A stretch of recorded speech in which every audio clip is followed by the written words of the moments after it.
Welcome to today's Explainer. We are going to jump right into a remarkably powerful historical narrative about profound mercy.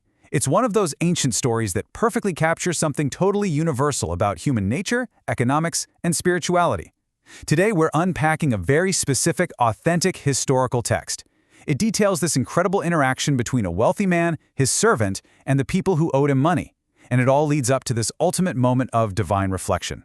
But before we even look at the specific historical texts, we really have to acknowledge the heavy, universal burden of debt. Across centuries and across cultures, debt isn't just numbers on a financial ledger, right?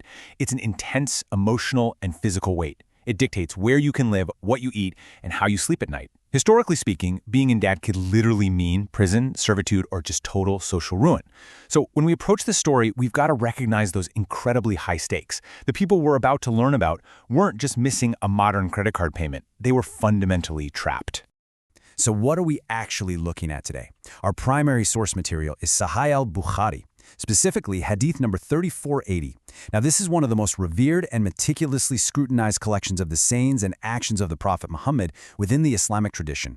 We'll be looking at the original Arabic text, which carries the exact linguistic nuances of the era, right alongside its translation. Because this isn't just folklore. It is a preserved record of a teaching that guides the moral compass of millions.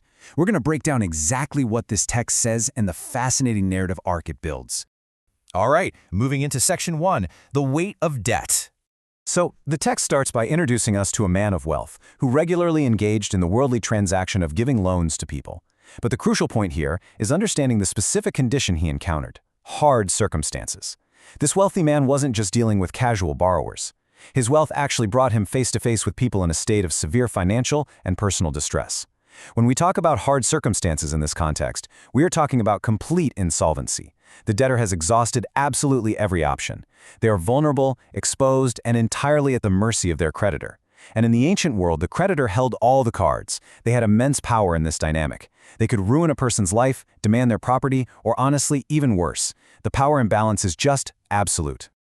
Let's look at section 2, the creditor's compassion and the servant's mission. Now this is where the narrative takes a sudden, highly unconventional turn, especially for a guy in finance. This wealthy creditor used to instruct his servant, the actual guy going out into the streets to collect these debts, with a very specific mandate. He said, "If you come across someone in hardship, forgive him so that Allah may forgive us." I mean, take a second to really process that.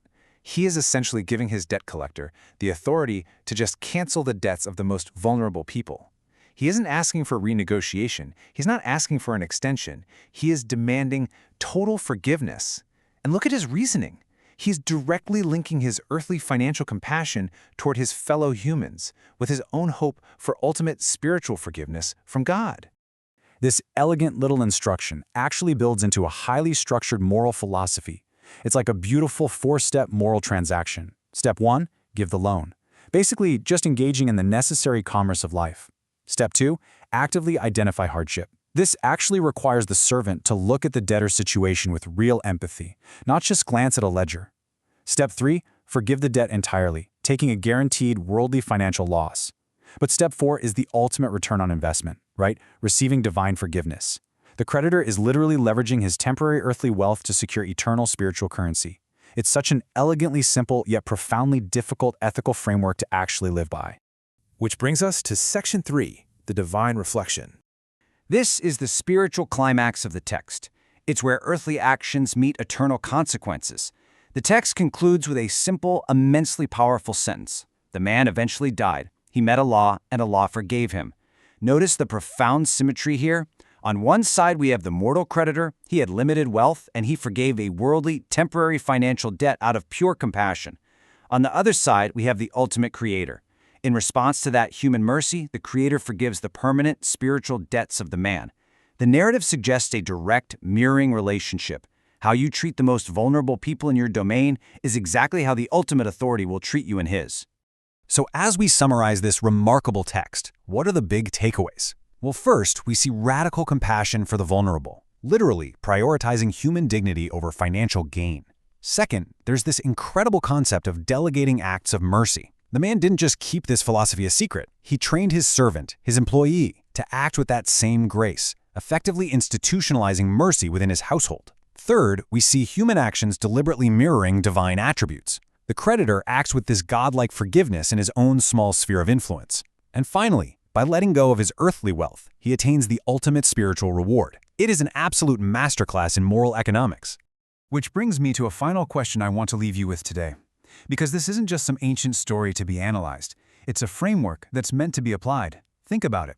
Who in your life is in hard circumstances? And what debts, whether they are literal financial debts, emotional debts, grudges, or past wrongs, what can you forgive today? Because if the logic of this historical text holds true, the mercy you grant to someone else today might just be the exact mercy you are desperately seeking tomorrow.